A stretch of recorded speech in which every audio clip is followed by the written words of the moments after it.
All right.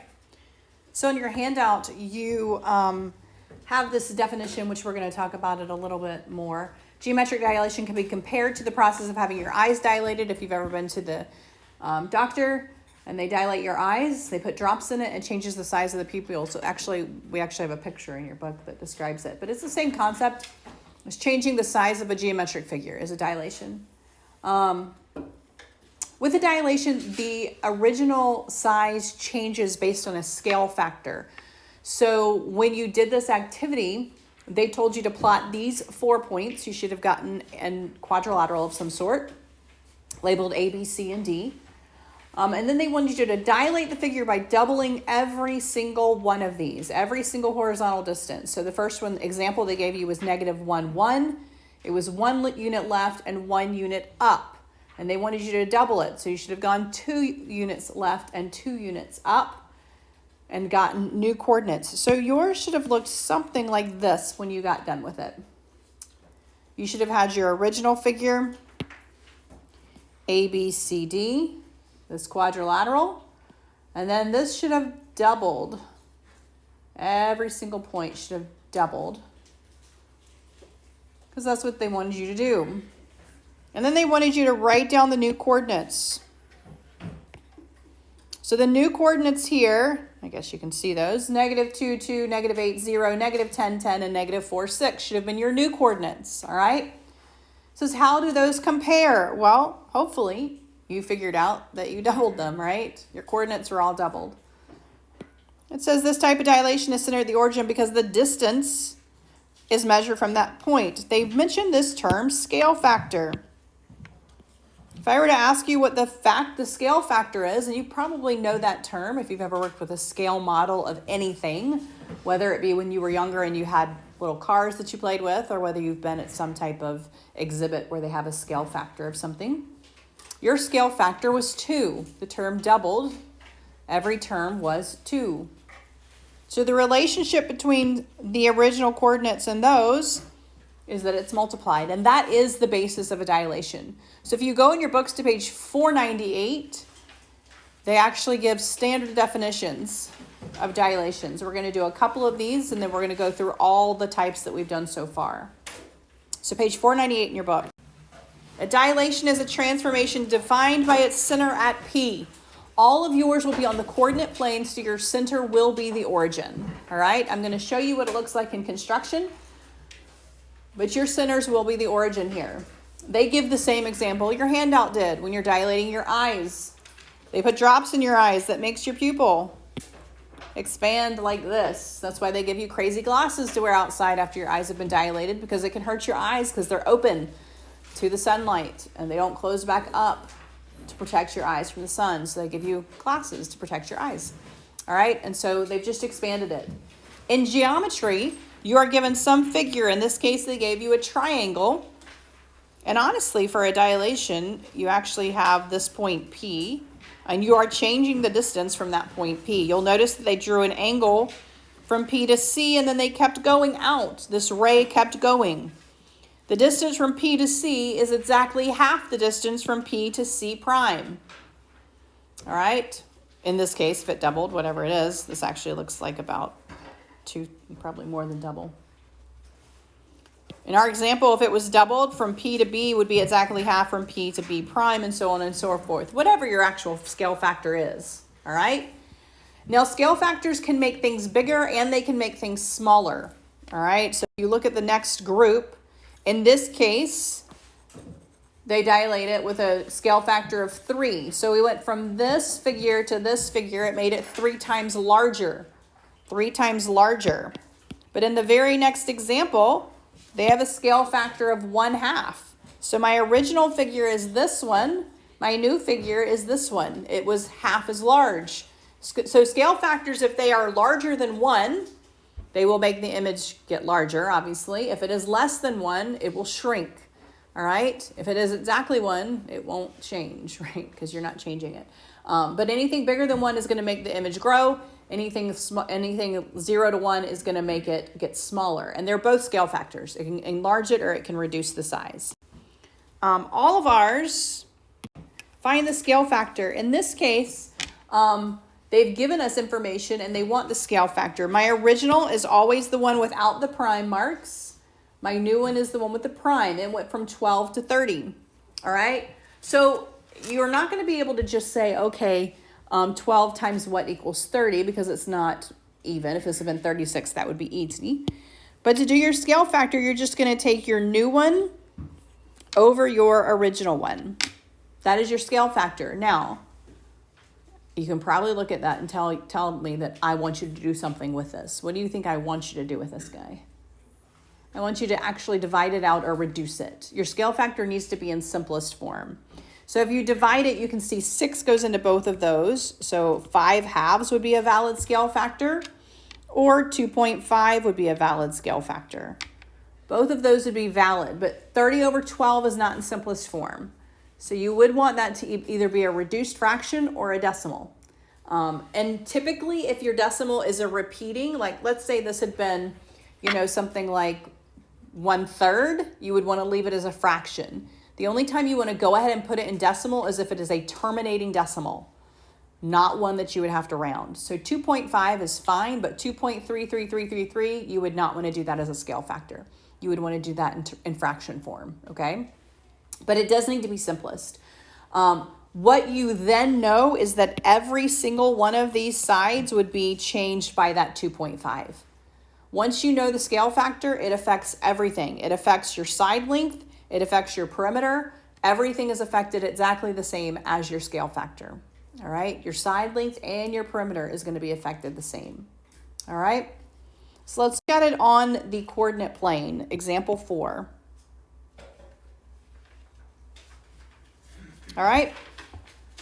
They want us to do this dilation with a scale factor of 0.5. 0.5. All right. So the first thing you're going to do for me is you're going to give me all of your original coordinates, just like you did for homework. So your original coordinates here are Q, R, S, and T. So we're going to take Q. We're going to find our original numbers here. So we're going to say 1, 2, 3, 4, and up 3. And so you're going to have to list all of your original coordinates for me. R is going to have an original coordinate of 6, 1, S, 3, -4, and T is 2, -2. So you're going to list your originals for me, and then it wants a scale factor of 0.5. Now for scale factors, you literally just have to multiply every single one of them by that scale factor. So you're going to multiply everyone by that. So we're going to take the 4, 3, and multiply by the 0.5. And so we're going to get 2, 1.5. And we're going to do that all the way across. Make sure you put your prime marks so that I know which is your original and which is your new. And you're going to multiply every single one by your 0.5. And then once you have your new ones, you're going to do like you did for your homework. You're just going to graph them. And so if I take this and graph my new ones, knowing that you had a 0.5, you should expect this to get smaller when you graph your new coordinates, all right? And so we're going to graph our new ones, and we're going to have it get smaller. So, and if it's on a 0.5, it's fine. So if I go to 2 and 1.5, I can just estimate it if it's in between, something like that, all right? But I'm going to do each one of these. And it is in reference to how far away it is from your origin. And so I want to know how far away it is from the origin is what's doubling. So it can shift on the graph itself. If you have it move around on the graph, that's also fine. And then you want to connect them. So you want to connect your dots just like we did before. The figures should look exactly the same, but either smaller or larger. So every other translation that we've done or transformation that we've done so far has kept it the same size. This one will only keep it the same shape. The size itself will change, the shape will not. So it's going to be a similar figure, not a congruent figure. And so you have your new one. In this case, it shrunk. But it should look exactly the same, just smaller or larger, depending on your scale factor.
I'm going to point out just a couple things here. Obviously, finding the new terms is rather simple. You just multiply. You should see, like, I mean, granted, you may have some error in your own sketching, but B and C should be parallel to B prime, C prime. You're really just extending that angle out. So whatever angle is from the origin to C just extends out to C prime. And so the angle didn't change. And so these should be parallel when I do this. Now, sometimes they'll overlap, especially if it's shrinking it. It's sometimes hard to see that that's what's happening. But you're really just extending this out. So the angle from origin to B just extends out to B prime. The angle from origin to D extends out to D prime. And so you actually haven't changed the slope of those lines. You've just made them larger or smaller. And so you should see that parallel type look between the lines. Granted, there's room for error, human error, but the sketching of it should look about like that. The first type of transformations we did was reflections. Remember, if you reflect across the y-axis, you go from xy to negative xy. From xy to negative xy, when you reflect across the y-axis, your numbers stay the same. You just change your x to the opposite of whatever it was. So that negative just represents opposite of what x was. In the same set, if you reflect across then the x-axis, then your y changes. So if you reflect in the x-axis, your y changes, y-axis, your x changes. All right, the numbers stay the same, you're just negating. Translations are where you just slide it across. So when you slide it across, you're given it in a vector form. AB is your vector. And your A represents how your X moves. So you're just going to add that to your X value. Your B represents how your Y moves. So you're just going to add that to your Y factor. And so you're just adding those coordinates to whatever your vector tells you to move, however your vector tells you to move.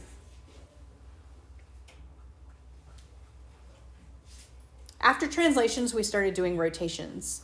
All right, I am always going to have you do counterclockwise rotations from the origin. All right, so when you have a 90-degree rotation, it goes from xy to negative yx. You switch your values. And your y value, whatever it was, you negate it. So you switch the location from x to y, y to x, and that y is negated. In 180, they don't actually switch, you just negate everything. So 180, you don't switch any of your coordinates, you just negate everything. And then the 270, you switch just like the 90, except now your x has been negated. Your x has been negated. So you go from xy to y negative x. And then the last thing is the one that we did today. If you have a scale factor of k, rather simply, you just multiply every single coordinate by that k. Now for all of these, you should be able to give me your original coordinates, your new coordinates, and the new graph of what you did. All right? Remember, when you label your new coordinates, you need your prime, both with your coordinates and on the graph. So on the graph, you need to label your points too with the prime so that I can see here's the original, the pre-image, and here's the image, the one that you've actually changed.